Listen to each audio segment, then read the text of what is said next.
లేత చింతకాయలు కనిపిస్తే వెంటనే రోటి పచ్చడి చేసుకొని తినాల్సిందేనండి. ఇలా గింజ కట్టిన చింతకాయల్ని తొక్కు చేసుకొని నిల్వ చేసుకోవడానికి కూడా చాలా బావుంటాయి.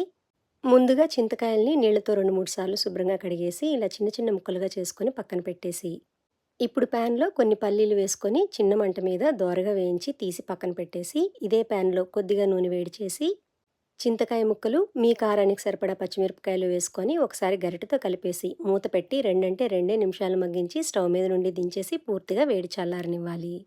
ఇప్పుడు రోట్లో లేదా మిక్సీలో అర స్పూను జీలకర్ర, 4 వెల్లుల్లి రెబ్బలు, మీ రుచికి తగ్గ ఉప్పు వేసుకొని ఇలా కచ్చాపచ్చాగా దంచేసి, మగ్గించిన చింతకాయ, పచ్చిమిర్చి ముక్కలు, వేయించిన పల్లీలు వేసుకొని మరీ మెత్తగా కాకుండా కచ్చాబద్దాగా దంచుకోవాలి. మీరు మిక్సీలో పచ్చడి చేసుకున్నా సరే మరీ మెత్తగా కాకుండా ఇలా కచ్చాబద్దాగా చేసుకోండి. చాలా బావుంటుంది.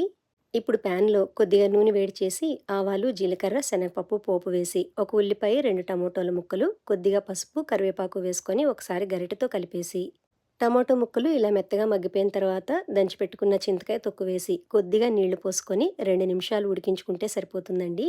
2 నిమిషాలకి మనం పోసిన నీరంతా ఎగిరిపోయి పచ్చడి దగ్గర పడుతుందండి. ఇప్పుడు స్టవ్ మీద నుండి దించేసి వేడి వేడి అన్నంలో కలుపుకొని తింటే చింతకాయ పులుపు, పచ్చిమిర్చి కారం, పల్లీల కమ్మదనం, ఉల్లిపాయ తీపి కలిపి నోట్లో ముద్ద పెట్టుకోగానే లాలాజలం ఊరిపోతుందంటే నమ్మండి. చాలా బావుంటుంది. ట్రై చేసి చూడండి.